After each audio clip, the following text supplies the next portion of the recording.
Yeah, hi. This is an interesting plant from New Zealand. It's a great evergreen. I imported this from Duncan Davies Nursery in New Zealand when I was about 19 or 20 years of age, and the gold variegated form as well. Common name houpara, houpara.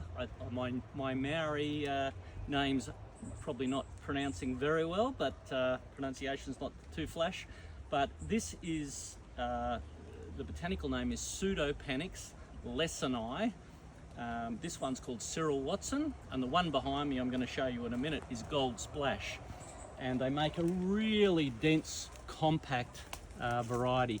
When I first imported it from Duncan Davies in New Zealand, mind you, it was a nursery with 400 staff and hundreds of acres of production back in those early days when I was there, when I was, like I said, 19 or 20 years of age. So amazing place to learn, and in those days you could import plants from all around the world, and they had one of the best collections of plants from Europe, America, and and Asia as well for the time.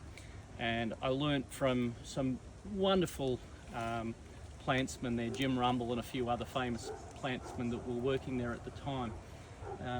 But this is a really good it was sort of promoted as a patio plant because it just made such a beautiful plant in a pot. You could put it in a great big ornamental pot. You could clip it as hard as you wanted, and it doesn't matter. It will just perform beautifully. It can take quite a lot of sun. I wouldn't put it in an arid, extremely hot, dry location, but if you're semi-protected from hot afternoon winds and you're not in the hottest areas of Melbourne, you'll be fine. You'll be able to grow Cyril Watson easily. If you're in a little bit further north or west of Melbourne, okay, you're going to have to grow it in a morning sun position and keep it out of the hot wind and from the hot afternoon sun after 12 o'clock in the middle of the day. But great plants, really great. You can see the sort of the hand of the way it segments of these different parts of the leaf and these long petioles. It's a really nice plant. It softens your landscape, and you can put it, it'll grow big enough that you can use it at the back of the garden beds to give you a bit of a screening if you don't want something too big. These have been here for forever. They've been pruned back multiple times by myself, and they're bit over 3 meters, I guess, up to the edge of that shade house. So at least 3 meters high, potentially a little more if not pruned. But some of these plants really pruning, don't be scared to prune plants if they're suitable, and this is a good example. This is something you could cut back every 3-5 years hard and start it again if you wanted to retain it in a smaller size.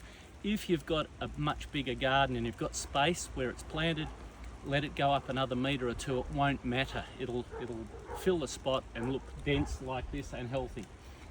The one at the back is the golden form. This is called Gold Splash, and it's a really nice leaf. It just gives a point of difference. This time of year is probably not quite as... I'll just break a branch off so you can get a context of what it's like in the spring. But it's a really nice foliage. Got the 5 fingers, got the hand sort of type effect, palmate type effect, which is really lovely.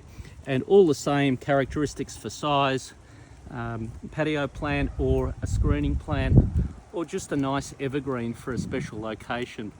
The flowers on these are fairly irrelevant, really. They're more for foliage, and sometimes people are just so consumed by flowers. But my theory with all this is that you're going to be looking at the plant for 12 months of the year, and if it's an evergreen, make sure it's a good foliage, because if it's a great foliage, it always looks lush and clean.